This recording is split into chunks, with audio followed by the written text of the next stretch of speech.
That's right. It's Tuesday. It's 1 p.m. BST. That means you're watching Simon Miller's Pro Wrestling Show. My voice is holding on. Excuse me, there's a little burp for you. Never see it coming. My voice is holding on. Let's hope it can survive for the next hour as we do this. Actually, it feels a little bit better. I had a drink. I still need to go to Asda or some form of grocery or chemist to get something to help my voice. But hey-ho, we power on regardless. Sorry for if you're a regular viewer. Sorry for the somewhat sketchy content the last week or so. It all ties into the voice. Cheap plug. If you're a patron, patreon.com/SimonMiller316. Link in the description below. You know the deal. Otherwise, I'm not going to talk about it more outwardly than that. It's just the way I live my life. Not that I'm only telling... I'm not even going to get into it. But yeah, that's all there as well. Instagram and Twitter at SimonMiller316. And of course, if you're watching live on YouTube right now, use the super chat. You can ask a question. You can make a comment. You can call me a bald asshole. You can do whatever you want. Much like Tom Talks Rubbish has done. When you do a super chat, you get a hand on the heart. No idea. Just started doing it once and now we don't stop. Who says, first live stream in a while. Hope you're better. I'm feeling all right. Still not 100%, but we will continue climbing to the top of the mountain, and when we're there, we'll look back down with peace and love. All makes perfect sense to me. So, yes, thank you as always for joining me. Do subscribe if you have never subscribed to my YouTube channel. If you're listening on the audio podcast service, be that, SoundCloud, Google Play, whatever, just search for Simon Miller on YouTube. Give me a subscribe. Always nice to see that going up. And now let's talk about a Raw show, which for me is one of the best Raw shows of 2019. What a glorious 3 hours of television that was. Wasn't perfect. Still some stuff you can raise an eyebrow at. And hey, we can even argue about some of the winners and some of the losers, but that's fine. That's what we should do with wrestling. Like, when wrestling is delivered to us in the right way, we should be able to go, oh, I can't believe so-and-so won. Much like you watch the NFL or the Premier League or hockey or whatever your chosen sport is, you should be able to watch it and just go, well, that sucked. I wanted this guy to win because he's my favorite, and he didn't. It's all about the context it's presented to you, and that's why, in terms of the King of the Ring tournament, it's been awesome. I mean, the shenanigans with Elias and Kevin Owens aside, it's been well booked, it's been well thought out, there's been winners and losers. Everybody, as far as I can see, maybe not necessarily in the first round, but onwards from that, has absolutely benefited from being in it, and that's all you can ask. That is all you can ask. I'll say this now, because I can already see the in the chat. I'm very lucky, I'm very privileged for the second year running to, if you do watch WWE on Sky Sports, you will know, or Sky One, you will know that for years they've had the whole, when a new video game come out, so this year WWE 2K20, they have WWE 2K20 sponsors WWE on Sky. And yes, for the second year running, that is my voice. It puts a massive smile on my face. It makes me a very, very happy man. I love the fact that I get that opportunity. But yeah, that is me. So we'll put that to bed. Long may these opportunities keep coming. They make me feel good. They make me feel proud. And in many ways, that's what life is all about. Right. Before we get to the King of the Ring tournament, I do want to talk about Stone Cold Steve Austin. I don't know how you feel about Stone Cold Steve Austin on Raw if you didn't grow up on the Attitude Era. I'm sure he still works on some level. But for somebody like me that not only grew up on the Attitude Era, but Stone Cold Steve Austin, it went Bret Hart, then Bret Hart left, and in between all of that, Stone Cold Steve Austin segued across, mostly because of the WrestleMania 13 match, talked about Till the Cows Come Home. And it was just like, my word, this guy is... He's the best, right? And here we are 20 or so years later, and he comes out at Madison Square Garden. The place goes crazy for him. He just has a connection with a wrestling crowd. Who knows why? And it's just the best thing on the whole show. And it's the best thing on the whole show to the point everything else kind of sucks. And obviously it doesn't suck, but that's kind of how it feels, which is hilarious. That's the situation we find ourselves in. He didn't even do anything for the first 2 minutes. He just drank beer and told stories as the what chant rained, the what chants rained down. And eventually Seth Rollins and Braun Strowman were out there. No disrespect to them. In many ways, it's not their fault. In many ways, it's just a WWE problem. But the sheer magnitude that Austin brings to the show made them feel like pit players, which is ridiculous. Austin's what, like 55? But yeah, I mean, it was, look, I'm not saying that it's good when you look at it long term, because we really do need to sort this problem out. I think that's a fair point to make. We need to make more Stone Cold Steve Austins. I'm not saying it's easy, but we still need stars of that level. But in terms of sat here today, 12, 13, 14 hours removed, brilliant. just brilliant. Monster evasion. He's great to watch. He's fun.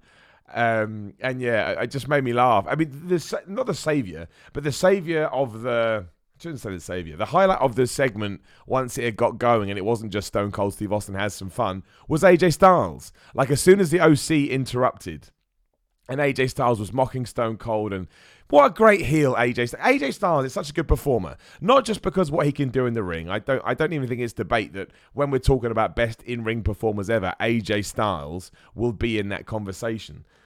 But as a heel, he's having so much fun. He's such a dick. He was thinking on his feet. He was reacting with the crowd. And again, it ended with a big brawl between everyone after the contract got signed, the Universal Championship contract for this Sunday.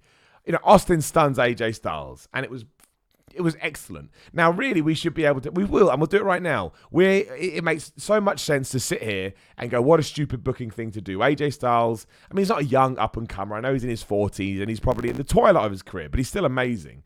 And you can say, Stone Cold Steve Austin, it should be the other way around. AJ should be beating up Austin to try and get something out of it. And you're right. You're 100% right. We should be doing that, but that wouldn't have been as fun. This was fun. This was entertaining, and it set me up for an awesome 3 hours, and that's all I care about. I know I shouldn't, but right now, on Tuesday, the 10th of September, that is all I care about. AJ played his role wonderfully. Austin knows what he's doing. I loved seeing another stunner in Madison Square Garden. I thought the whole segment was excellent. And I see criticism online, not that much, but the people that always kind of wiggle their way out of their holes. And I'm like, man, I'm here for a good time. I don't want to say I'm not here for a long time. I hope I'm here for a long time as well. But, given where we're at, I just want to enjoy it for what it was. I mean, look, at the end of the day, it's Stone Cold Steve Austin in Madison Square Garden. And AJ still got his licks in. Like that one point when he went, why don't you just shut up, Steve? The way he delivered it was like two brothers going at it. Oh, man, AJ Styles. Underrated AJ Styles when it comes to his character work. He really, really, really is. And he got an asshole chant. He got a soccer mum haircut chant. He was the best. Matt Moore in the super chat says, day off. Why? Here's why. It's my birthday today, and now sat chilling with you, my friend, on my Millitron. Keep up the good work once again. Well, Matt, thank you very much. And also, happy birthday. Everyone say happy birthday to Matt, because why the hell not? That's very kind of you, dude, and I hope you have a great day. There's nothing wrong. And I appreciate on your birthday, the day of your birth, coming to join me here on Simon Redd's Pro Wrestling Podcast.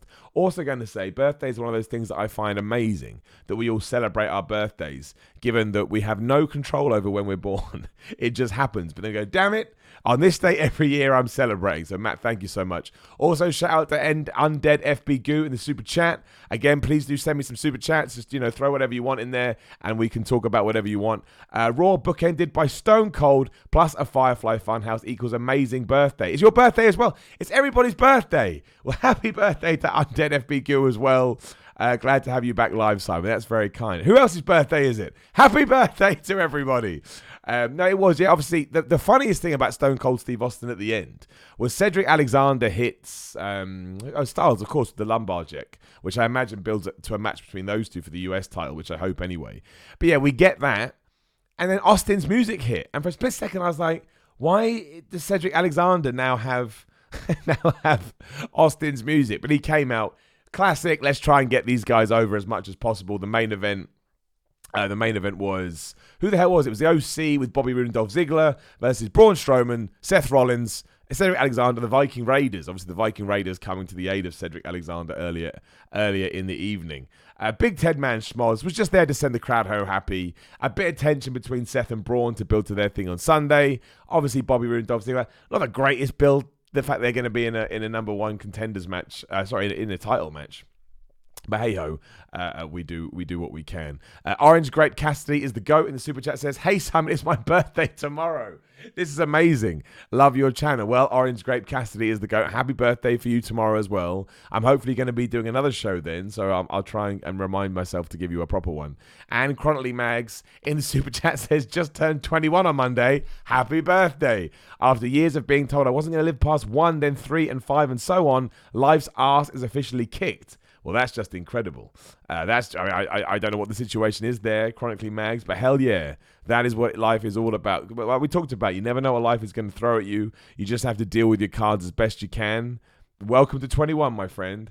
And I don't know what the drinking age is in New Zealand, but I guess you can go and drink. I don't drink. I don't know why I suggested that, but you can, should you so wish legally, but it may be younger than that. I don't know. Let's talk about the King of the Ring tournament. Actually, no, let's talk about that main event first, because it was, like I said, Austin comes out afterwards to try and get everybody else over, and I'm like, that ain't never going to happen. This Madison Square Garden crowd's already made up their mind. They just want to cheer the hell out of Austin. And the cool thing was, there's loads of footage online about what happened afterwards, and AJ Styles took another stunner, which just, it's I don't know. There's ways and means of looking at it, but for me, obviously Austin was the star of the thing, of course, but AJ Styles is a super close second. And I think anyone like that can come out feeling like, in many ways, when I think about it, from an entertainment point of view, I view AJ Styles on the same level as Austin for their performances on the night. And when you can do that, it's hard to... it's hard to criticize. I thought it was awesome. I thought it was a great opening segment. I had an absolute blast with it. It put a smile on my face. I watched it a couple of times. I love Austin Pops. Even in 2019, there is nothing better. So yeah, it kind of set up the whole show. It almost gave Raw a free pass. It was almost like, you can kind of do whatever you want now, and I'm going to enjoy it regardless, because you made me feel so good in the first 20 minutes of your show. And it was a good Raw. Let's not pretend otherwise. Quick shout out to Timothy Jones in the super chat. He says, it isn't my birthday, but I'll say it is from a happy birthday from Simon. You can use the super chat to do that. Like I say, anything that goes in the super chat, it's yours. That's how you control the show. So happy birthday to Timothy Jones, and it's not even his birthday. That's the power of the super chat. Again, if you don't know, you see the chat box over here to your right, it will be when you're looking at it. There's a little dollar sign down there. You just hit the dollar sign and go from there. And again, just in case people wondering, oh, Miller, you're just going after cash. All the cash that I get, be it through my Patreon or through this or whatever, even the ad revenue, it all goes back into my podcasts. It goes to freeing up the time to ensure I can do this stuff, turning down other work, and so on and so forth. King of the Ring tournament. Brilliant. I've loved it. I mean, we had Baron Corbin versus Samoa Joe versus Ricochet. I was a little bit confused because I was told the reason it was designed to be a triple threat match was to get Ricochet over more. And I thought Ricochet looked great. He was doing all his Ricochet things. But I didn't think it was like... I didn't see it that way at all in the match. And that's not me crapping over Ricochet. Ricochet was brilliant. But to me, Ricochet is always brilliant. Someone said it earlier in the chat, so I missed your name.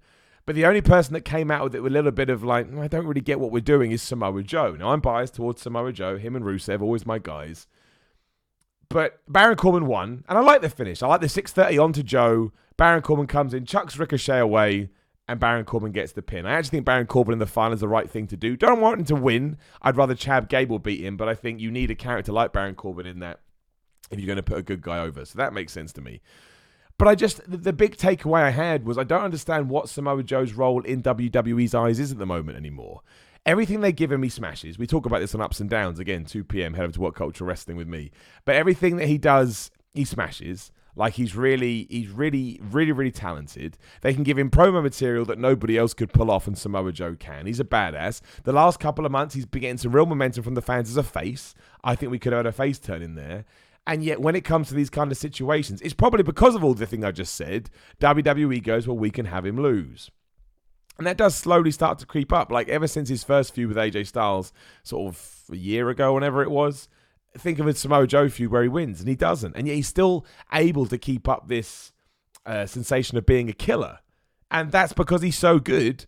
But I just sometimes get a bit frustrated that WWE doesn't capitalize on that. Matt Moore in the super chat. Thank you so much, Matt, who's non-birthday related.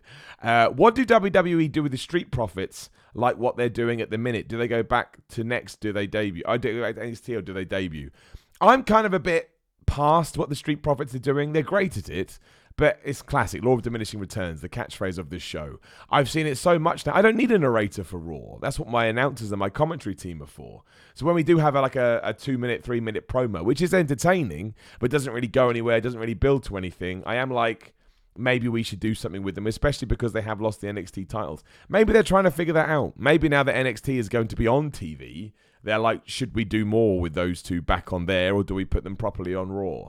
But I certainly think once Clash of Champions is out the way, put them whichever show you want to put them on and build them for what they're all about. Because I do think eventually it's going to it's going to go the wrong way. It was a bit weird on Raw this week. I didn't really think it added much. And then they had one. I got it more when they had multiple segments, because then it felt like they were gluing the show together. Now they just have a one and done and they're gone. And you're like, okay.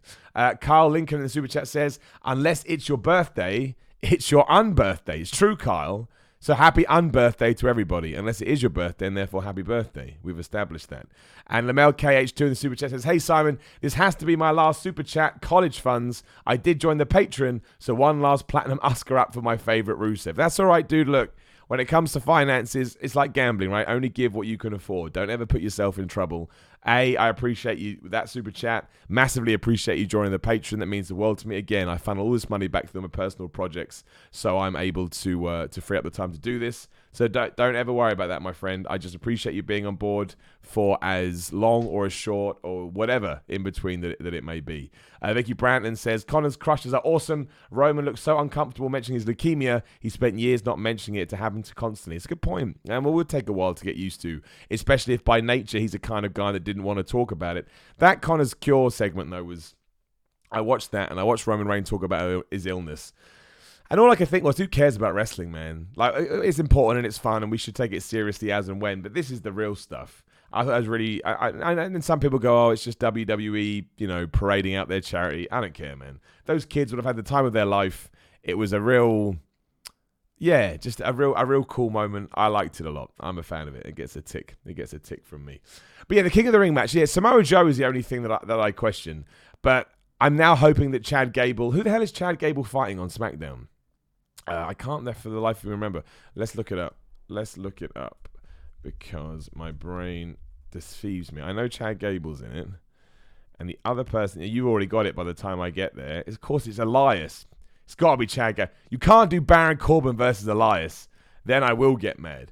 And I think Chad Gable wins. I think Chad Gable, with the whole shorty stuff, as much as I hate it, that's the direction we're going in. Have a really good win against Elias. Take on Baron Corbin, who's legit, like 6'3"? Maybe even 6'4". It'll be a great story, and you'll get a great reaction from the fans. If Chad Gable does win, I hope that we stay away from the King of the Ring. I think if Baron Corbin wins it, you can do the robe and the crown. If Chad Gable wins it, I'd move away from it. Also, I think the WWE would have some fun with Baron Corbin in that role. But Chad Gable would get so much more out of it in terms of putting him in the position where Baron Corbin already is. We know what WWE thinks of him. We know they're going to push him hard. And if we do that, I really do think this will be one of the most successful King of the Rings we've ever had. Took us by surprise. Every match has been good. Well, relatively speaking.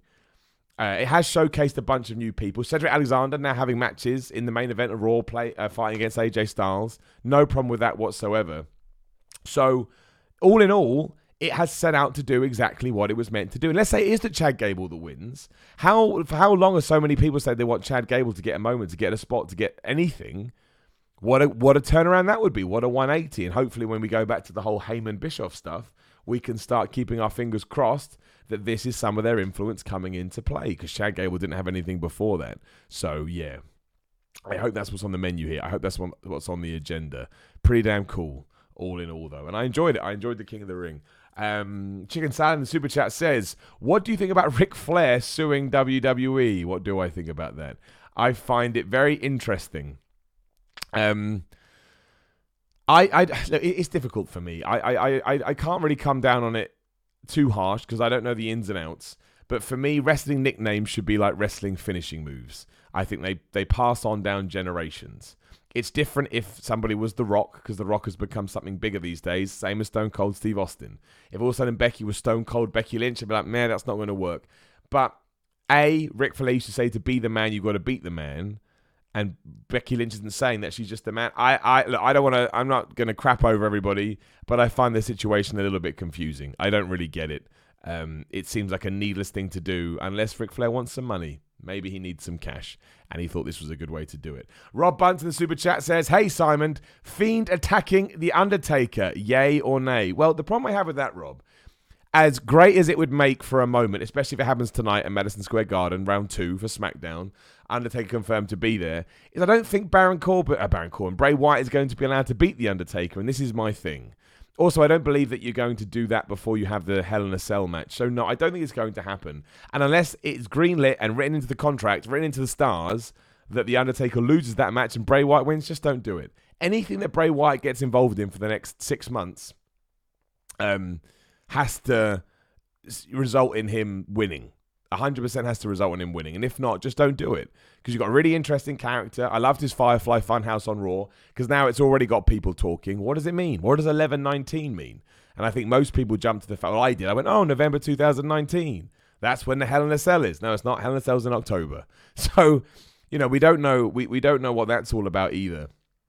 And I want to keep the magic of the Fiend and Bray Wyatt's character alive. I don't want to lose that. And I think the best way to do that is by putting him on a winning streak. And Undertaker ends that. I'm even a bit worried about Hell in a Cell. I don't want a DQ. I don't want a double count out. I don't want he beat somebody up too much. I want none of that. I want a clean win for Bray Wyatt for a long time. Jason Deacon in the super chat. Do you think this is why Chad Gable was taking notes? I mean, if WWE does say that, I don't believe that was ever the plan. I think that will be them retroactively fitting things in. It was just stupid. No, I don't. But if he wins, I don't even care. I don't even care. So many storylines have been dropped, and we've still found ways to make it work. So, let's I can still see Baron Corbin winning is my point. So I don't want to get too ahead of ourselves. Danny BT Talks in the super chat says, if I recall, 11/19 was the date The Undertaker debuted. I've seen this theory. I think it's a bit far-fetched, but maybe I'm wrong. I just don't see how you're going to put Bray Wyatt in a Hell in a Cell main event while also having him feud with Taker. That seems a little bit much for me. And also, if he is going to feud with Taker, unless it is going to be for the Universal Championship, which I also don't see, it means he's going to lose a Hell in a Cell. These are things that I don't want. I want wins. I want wins for Bray Wyatt, and I want them all. The tag match on Raw is the other thing I wanted to talk about. I'd be intrigued to see what other people's opinions are. Charlotte and Becky teaming up, enemies, to take on best friends, Sasha Banks and Bayley. It was kind of an odd dynamic anyway, because Charlotte is a heel, Bayley is now a heel, Sasha Banks is now a heel. Becky Lynch is the only babyface, but to try and underline that Sasha and Bayley are now new heels, kinda. We're going to make them more heelish. So straight away I was like, man, great match though, and a great sort of example of what the women's tag team division could be should WWE push it in this direction. But having Charlotte beat Bayley, look, I get it. Charlotte beating Bayley with a natural selection probably means that Bayley's going to hold on to her championship on Sunday. Cool, fine. WWE does that from time to time. However, with that said, when you have a new tag team who are pretty cool, pretty good, which is, Sasha Banks and Bayley together, heel turn, all the things we've just said, and they can't even beat Becky Lynch and Charlotte, who hate each other, I understand that's an issue, but it really depends on what we do now. I've got a small... Maybe Becky Lynch loses her title Sunday, and Charlotte... Because if Becky Lynch loses her title Sunday and Charlotte doesn't win, it means Becky Lynch... What's going on with me? Sasha Banks and Bayley now have both championships, and I think it makes that group far more powerful. And this match ain't even going to matter. It's going to be irrelevant. Who's going to care? And I quite like that idea. I think that Bayley would have to get involved and screw over Becky Lynch. I don't think Becky Lynch can lose clean. I think you need to keep that alive. But I do think doing that is going to open up so many more opportunities where you can actually do something with this. I guess the only problem with that is it's the classic WWE momentum thing. And they do that with stuff like Money in the Bank. So many people have won Money in the Bank, but before they get there on Raw and SmackDown, they lose. Because in their heads, they think they're going to have this massive win. And it does work. It does work. So you can't criticize it too much. I just find it a bit interesting. But this episode of Raw is really going to... not sink or swim, because I had a really good time watching it, but I think it's going to make a lot more sense once we're out the other side of the pay-per-view. So we need to get to Monday, and then we need to look back. Matt Moore in the super chat says, Miller, in control every belt in. Hang on, Miller, in control every belt in WWE. Do you mean if? Matt, I need you to rephrase that. Matt, rephrase your message. I don't understand. I don't understand it. Miller, in control every belt in WWE today. Who holds what? Should you call the shots? Won't steal your thunder, but would love to see AJ Black IC champ. Yeah, dude. I don't know what that means, and I don't want to not answer your If you're saying that I call the shots, who do I want to see? Everybody. If you're saying who do I want to see hold every belt in the WWE today, well, I give the Universal title to Bray Wyatt. I'd give the United States Championship. I'd have it on AJ Styles at the moment anyway. I think that works fine. My tag team champions would be the Viking Raiders because what we're waiting for. Or Gallows and Anderson, either would be fine. My Intercontinental Champion would be Shinsuke Nakamura. That's fine, but just do something with him. By this point, I would have made Randy Orton my WWE Champion. I just think that tells that story better. And the women's tag team champions couldn't even get on the show. So those belts need a reprieve massively. Tom Talks Rubbish in the super chat says, oh, it vanished. Where did it go? AEW and NXT on Thursday equals great day off for me. I was thinking this the other day, yeah, because a lot of people won't watch it live and you can just watch it all on Thursday. Think how weird that's going to be, ups and downs on Thursdays. The first week of October is crazy. Ups and downs goes Tuesday, Thursday, Saturdays. Thanks a lot, wrestling. Screwed my life right up. That's a joke. John Gihorn in the super chat says, 4 horsewomen, fatal 4-way in a cell. Thoughts? What, so Sasha versus Bayley versus Charlotte versus Becky. I don't know how you tell that story after Bayley and Sasha Banks just made up. Maybe down the line, maybe in 6 months or so, once you can sort of independently have them apart from one another. I don't think you can do it now, though. I think Bayley and Sasha Banks will be the champions of Raw and SmackDown after Sunday. Or at least I hope so. If we're going to turn people heel and we're going to have them take on a new direction, a new path, let's justify it with wins. Because why else did you turn? If you turn and you lose, that was stupid. What did you turn for? You're no better than you were. Which is a bit like what happened to Shinsuke Nakamura, and he's now in purgatory. Carl Lincoln says, professional take, Luke 11:19 and Kawhi 11:19 for the clock. Luke 19 and Quran 11 for the clock.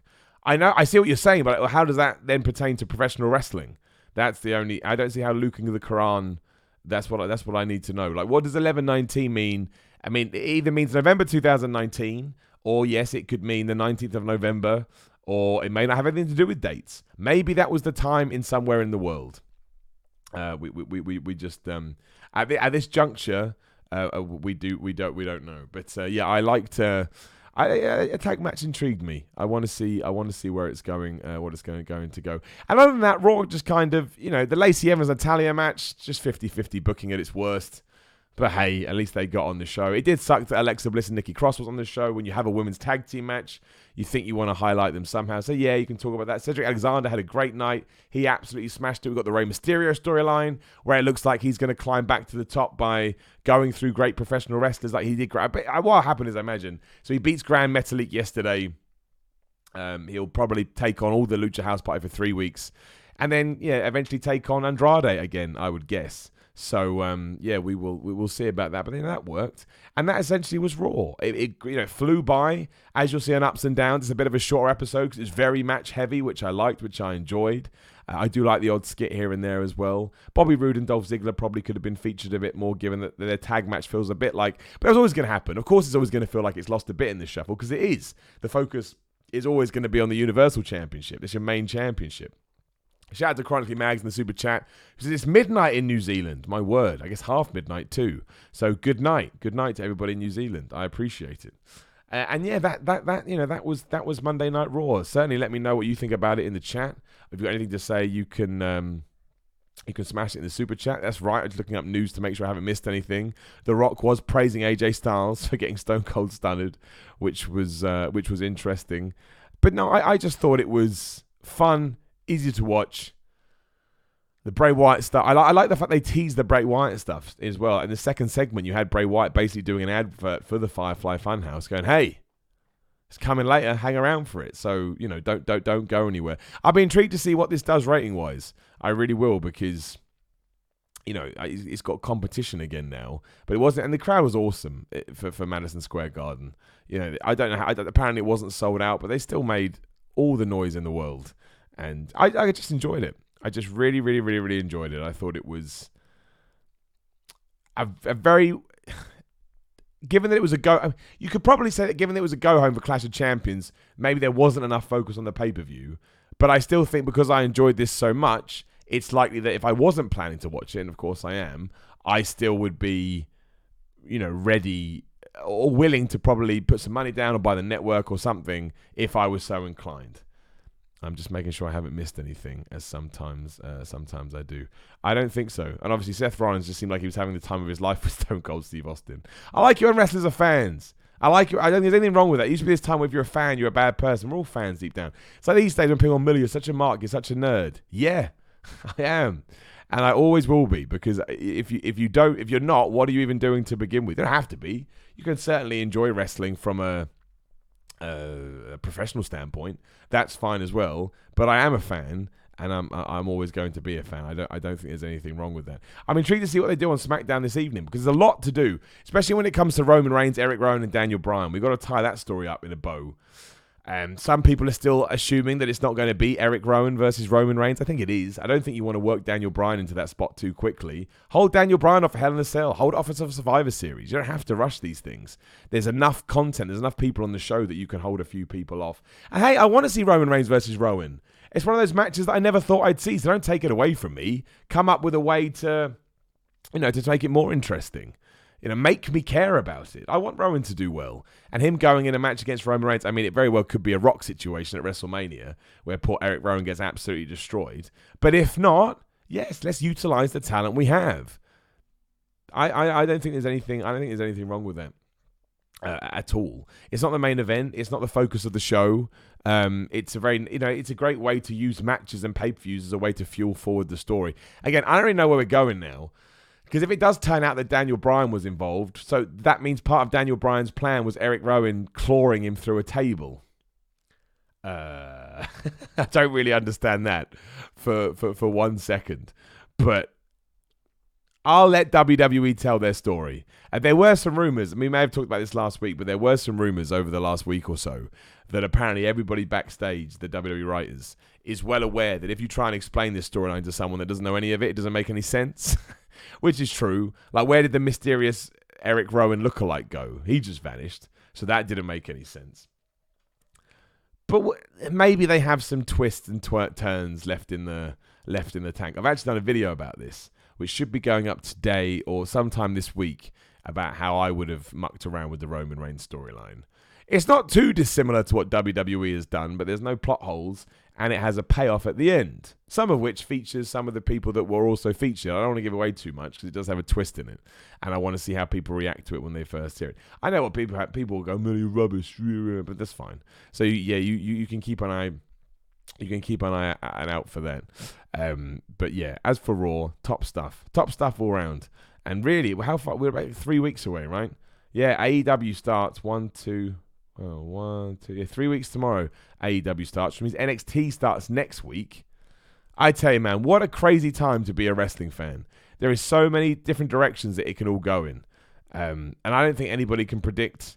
I've seen some people, I'm not saying that this is a global opinion, but I've seen some people feeling like they're not as pumped for AEW as they were. I'm not saying that. I'm saying a few people have reached out to me and said that.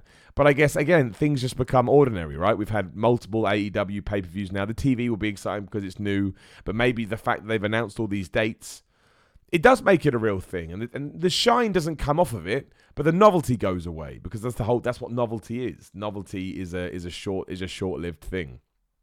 But I think this is going. I hope it helps out everybody, and I hope everybody stays creative. I thought Triple H had some really interesting words about it. Didn't call it a war. He was very, very political with it. That's not the right word. He's very, very. I can't think of the right word, but whatever that word is, he was very that with it, which I thought was important. I think as long as we come from this from a good side on both ends, I think the fans are going to win. And of course, the news broke this morning, I think, that Access have been bought out by Anthem. And Anthem are the people that own Impact. And if you don't know, Access TV in America also has New Japan and WOW. So how that all ties in is going to be interesting too. Is Access going to become a wrestling station? Is Impact now going to... I mean, you'd have to imagine so. But Impact's going to go on Access. Do they keep the New Japan deal? Do they keep the WOW deal? Do we make a certain day into Wrestling Day on that station? So it's not just, the AEW and WWE that's going on. MLW is doing well. I mean, they don't have contracts or TV as big as some people, but they still have it, no pun intended, they're still making an impact. It's kind of just Ring of Honor at the moment, which are, in terms of the names that we recognize, which need to kick up the ass. But maybe they'll get that too. Which would also be great. And then it's too much wrestling, and it just is. But at least in 2019, you get to choose. What do you want to watch? And that's why I don't think the AEW NXT thing is that big a thing. If you want to watch both, you can. You could watch one back. It's not like 1998 where you had to choose because we didn't have all this technology. We have the technology now, and you could probably watch both at the same time if you were so inclined. I mean, you wouldn't enjoy it as much as you wanted to, but yeah, I think I don't think it's going to have as big as it's going to smash as much as it did back then. But I'm still excited about it, and I still want to know where it's going to go. My man Matt Moore in the super chat says, "What do you think the plan is for Survivor Series? Surely it can't be Raw versus SmackDown, but it could be Team NXT versus SmackDown of some sort." Well, the worrying thing. In October, it sounds like we're going to get a couple of brand splits where we actually shore up Raw and SmackDown and properly separate them so that Fox are happy and that USA are happy. Obviously, that happens a week before Survivor Series, a month before Survivor Series. So you just know that when WWE are planning that, somebody has said, then we're going to have secure rosters, so maybe we can do Raw versus SmackDown in November, which would be absolutely preposterous after almost a year of wrestlers jumping back and forth and no one giving two craps. But hey, that's professional wrestling for you.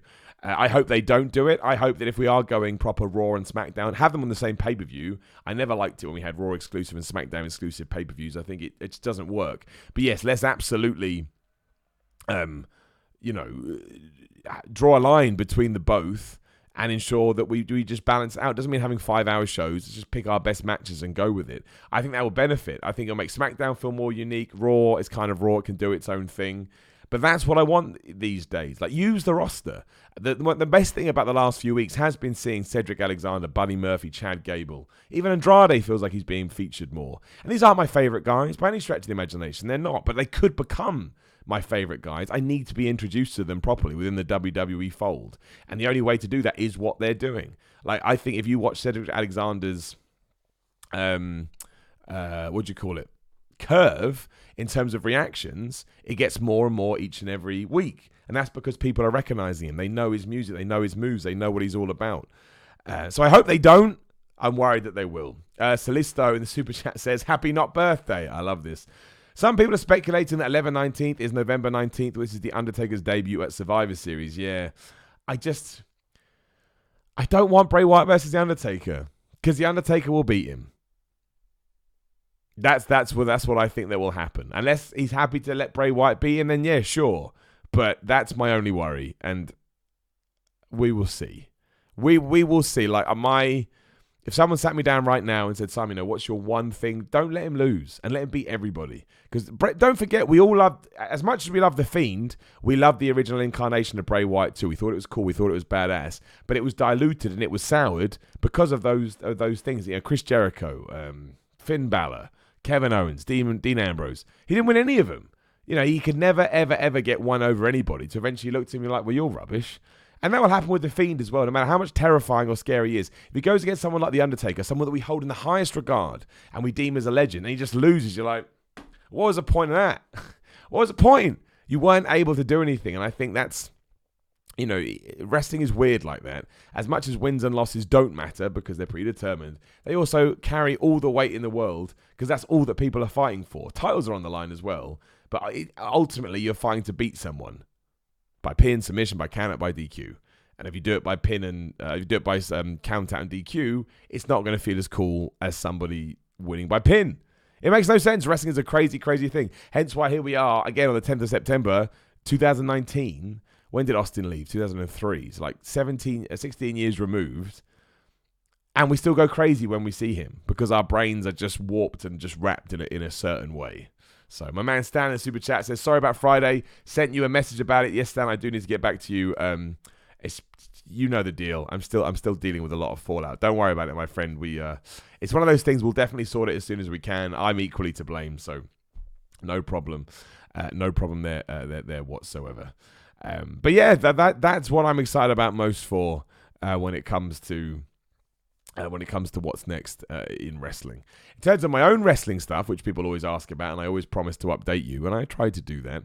I probably shouldn't have wrestled this weekend. Again, we're not going to talk about it, but I have wrestler's brain. I managed to debut for Breed Wrestling up in Sheffield, and thank you to loads of people came down for that one, and that was really, really cool. Especially thank you to everybody that did the Darth Vader Imperial March theme using the word "why."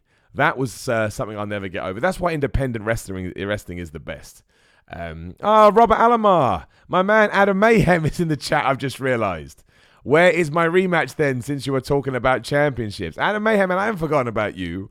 Don't worry. I've told you before. You can have a rematch whenever you want a rematch. And you can come over here to England to have a rematch.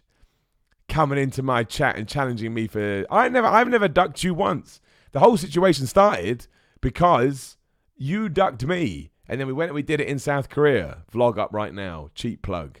And I want to do it again. Challenge accepted, my friend. Let's find a place. Let's find a venue. Let's put it in a day. Let's do it on 11/19. And Bray Wyatt can be talking about Adam Mayhem versus Simon Miller too. I'm up for it. I'm ready. So I was at Breed Wrestling on Saturday. Shout out to Adam Bolt, who I took on. It was kind of cool because he's the first proper super flippy guy I've taken on. And as I found out, it's really cool to wrestle super flippy guys because usually they are, I'm not saying they're small, but they're smaller than me. So you can just catch them and throw them around. It was awesome. We did a spear. It was meant to be a spear. He jumped off he did like a phenomenal forearm. And I caught him with a spear in midair. Kind of, as happens in wrestling, kind of turned more into a spine buster. But I think it looked pretty good. Hopefully I'll have more footage of that soon. But that was awesome. So thank you to everyone in Breed up in Sheffield. And on Sunday, it was the end of the 6-week tournament run at EWE. They're running a shows a couple of months. I tell you, if you can get to the Bedford in Balham, which is in London, EWE shows get better every week. The crowds are awesome. I think they're half wrestling fans, half people that are in the pub that are attached to the venue that just come in and shout and scream. Really loud, really pumped up the whole time. Oh, it's fantastic. It's absolutely fantastic. So I had a couple of matches there. I found out yesterday when I went on Twitter that I'm wrestling David Starr for IPW on October the 2nd. So October the 2nd is a massive day for me. AEW debuts, get ready for my ups and downs. And then, just before I do that, I'll be wrestling David Starr at APW. So definitely come to that one if you can. That's the most intimidating match of my life. If you know about independent wrestling, David Starr is one of the guys that shines quite brightly, we shall say. So, shout out to Celisto in the super chat who says, if Bray's new gimmick is beating the people he lost to with The Fiend, Taker might put Bray over in his final match, probably WrestleMania. Dude, I'm all right with that. If we get to WrestleMania 36 and it's Bray Wyatt versus The Undertaker and, Bray Wyatt has beaten Finn Balor, Seth Rollins, who else could he beat? Anyway, there's no point doing a list, but if he could beat all of them and then get to WrestleMania and beat John Cena, beat them all, absolutely. Let's do that. I got no problem with that, not going to argue. But I just can't see it happening, which is fine. The Undertaker has earned the right to call his shots, but it just worries me. I don't want... We can't ruin up Bray Wyatt again. There's been too much good worth and good work put into it, but it is obviously possible. And I think it's always good to remember that. I imagine it's going to be Seth Rollins. I don't see Braun Strowman winning the Universal Champion at Clash of Champions, which means it's Seth Rollins versus Bray Wyatt in Hell in a Cell. I'd put it in a cell. Why the hell not? I mean, when was the last time we ever had a cell match with any story? And I would have Bray Wyatt win. I know Seth only just won it back, but if Bray Wyatt is going after the championship as that Fiend character, my biggest worry about that match is that he wins or he loses, but there's no pinfall. Do you know what I mean? It's excessive blood loss or some bullshit like that. It cannot happen because what's the point? Why put Bray Wyatt in that situation unless you want him to win the championship? That's my point. What are you going to get out of it? Absolutely nothing. Absolutely nothing. It takes away any magic that he's got. And in a company where there's not that much magic right now, when you look at your performers, as proven last night on Raw, don't muck around with the people that work. This needs to go back to the days of organic pushes and organic responses and organic storylines being written based on things that are happening in a live environment. And right now, people love Bray Wyatt. They love him. They think he's great. He puts 4 numbers on a clock, and we talk about it for the next 6 weeks. And I can't think of anybody else on the roster that can do that. Which is why when King of the Ring is over, no matter what happens, keep pushing Chad Gable, keep pushing Buddy Murphy, keep pushing Cedric Alexander. If they don't work out, that's okay. But let's absolutely give them a crack at it, at the very least. Chris Betts in the Super Chat says, just came into this stream late. But how's you, Simon? I'm very well, Chris. I hope you're well, too. Don't worry about being late. You're here now. Do you think AEW Fire is starting to fade a bit? And what's your thoughts on the Cody situation?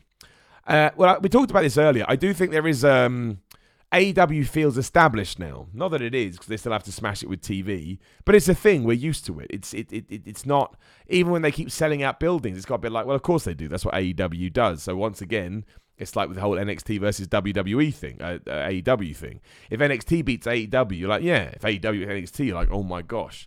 And that's always going to happen. Like, you can't help but fall into that mold because you get used to things. That's how your brain works. In terms of the Cody situation, I'm going to assume you mean his championship match against Chris Jericho at Gears, whatever it is. But let me know if I'm wrong. I got no problem with it. Like, as long as it makes sense. Cody's mostly won all of his matches. I want to see Cody Chris Jericho for the championship. As long as they continue to tell that story and whatever happens in the match makes sense too, I'm all good with it. Like I don't mind that in any sense, but you may be referring to something else. Obviously, the worry is Cody technically books the company along with the Young Bucks and everybody else, but they don't strike me as those type of people. You know, if we're trying to make comparisons to the late 90s, it would be Kevin Nash, Hulk Hogan. I don't think they're those type of guys. I think they want All Elite Wrestling to be brilliant with or without them. You know what I mean? I think it's their baby, but given how they've used other stars, I think it makes sense on a piece of paper point of view. It's not a match I'm adverse to by any stretch of the imagination, and Cody has been smashing it. Right now, Cody is my favorite person in that company. His matches are my favorite. As much as I appreciate everything around them, I love his old school storytelling approach. I just do. It makes me happy. Undead FB Goose says in the super chat, I'm nervous, excited for Bray from now on. I love him. Hey, I get it. And you should be a little bit when you're looking at it from a smart mark fan, as people say, because you want them to do well and you know there's something there. And we want the Roman Reigns push or the Stone Cold Steve Austin push or, you know, John Cena push. It's a different character to that. Maybe The Undertaker is a better way to put it. But The Undertaker is a great example. The Undertaker never used to lose. And through the Attitude Era, he doubly never used to lose. So, and the Invasion angle even more so. So let's apply that same logic to Bray Wyatt. And then I think we'll be doing okay. Shadow Elite HD in the Super Chat says, Clash of Champions will end in a no contest, and then Hell in a Cell will be a triple threat. Bray wins to look really strong. Hey, Shadow Man, that's a great shout. I'm on board with that. Then you can have Bray pin Braun Strowman, because I think WWE seen Seth Rollins as a more important person in that cog. And then you can move on to the singles match as well. You can elongate that feud, and then that would bring you to Survivor Series. Have Seth Rollins lose. Have Bray Wyatt beat him. Hell yeah, man. I think that's a great idea. Do whatever it takes to make Bray Wyatt look good. And I'm happy to hear the alternative, but I don't see anybody else creating the kind of storm that he is. And I know ex-wrestling fans that also want to watch now because they think Bray Wyatt comes across as a more adult character who is surviving within a PG world. Becky Lynch kind of does that too. Maybe not so much anymore, but sort of end of last year when she was becoming the man, she had this confidence and this swagger that made her feel above a PG environment because you weren't sure what she was going to do. Chris Betts in Super Chat says, no, he's in trouble for saying something or chanting appropriate stuff. An AAA show recently, apparently it was offensive. All right, I haven't heard this. I'll type it in. Cody AAA. Cody Rhodes sorry for AAA chant. Well, there we go. I don't know about this. Let this page load. This is what happens when you get ill. You missed it. That's not loading. Let me load the page. This one's working. AAA 27. It took place last month. After the victory, Psycho Clan asked Rhodes and Vasquez to join in as they led. I'm not going to read this in case it's offensive. All right, thank goodness I didn't read it.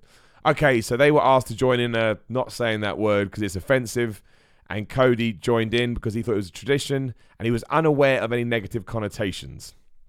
Well, I don't think we can... I think Cody Rhodes has not come across.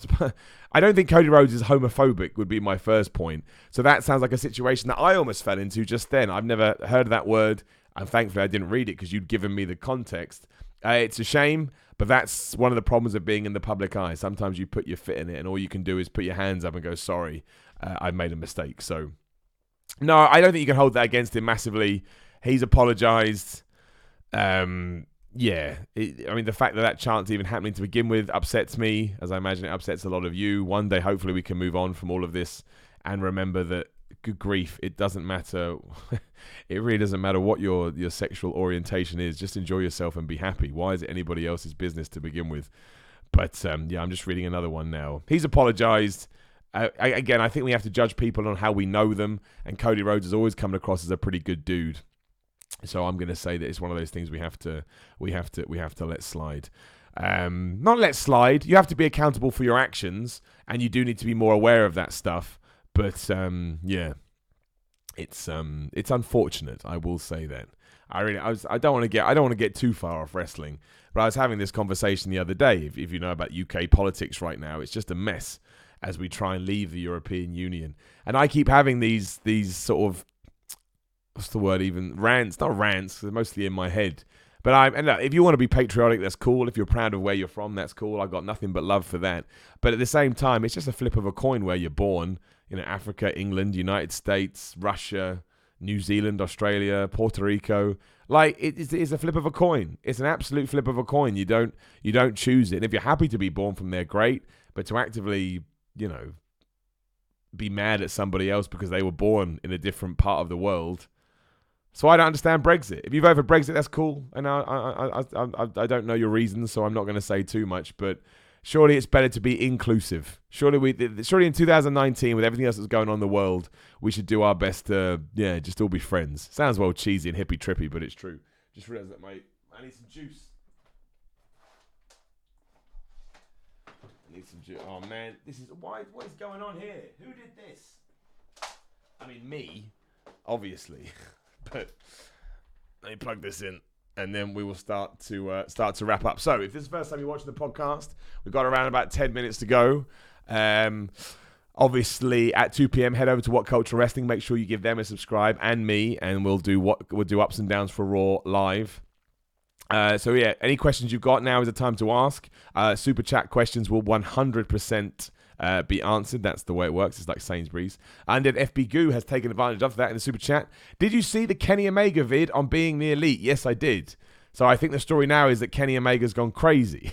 I don't really know what that is, but that's kind of what I took away from it. Kenny Omega has gone nuts. I'm intrigued to see what they're going to do with Kenny Omega in AEW. I really, really am. I quite like where we are. He hasn't come in as this, house on fire guy that I think a lot of us thought that he would do. Instead, he's in a funny place, but I think that's good. If All Elite Wrestling is here for the long haul, there's no rush. There's no rush to do that with Kenny Omega. Kenny Omega is so good, he can build himself up in a matter of weeks. We've seen that with people with half the skill of Kenny Omega. So Kenny Omega can absolutely do it. But yeah, I'm intrigued to see what happens with being the elite once TNT TV starts. Do you have to watch it? Do you get clips on the TV show? Is it irrelevant? And it's like an RPG where you can read diaries for context. I think that's going to be fascinating. I'm intrigued to see what they what they do with it. But and loads of people as well saying they think it's going to be Austin versus AJ Styles at WrestleMania. It's not. Austin is never going to get back in the ring again, nor should he, I don't think. I don't think I'd get anything out of that. I know it's somewhat of a tease, but I don't think he'll ever live up to the expectations that we want or he want, because that's Father Time. That's what it does. It kicks your ass. I'm happy for him to just come back, smash some people up, and go again. I don't think we need to see him for a while. Apparently he's going to be on the first SmackDown of Fox. That's okay. But I like it when he's gone for a while and then he comes back, because you get that monster pop, you get that Stone Cold Steve Austin feeling that you don't get anywhere else. And yeah, it just makes me happy. I know there's controversy to Steve Austin too, and that's probably something that we should talk about at some point. But in terms of watching him as a wrestling performer, and again, it's hard to distinguish between the two sometimes. It's a treat.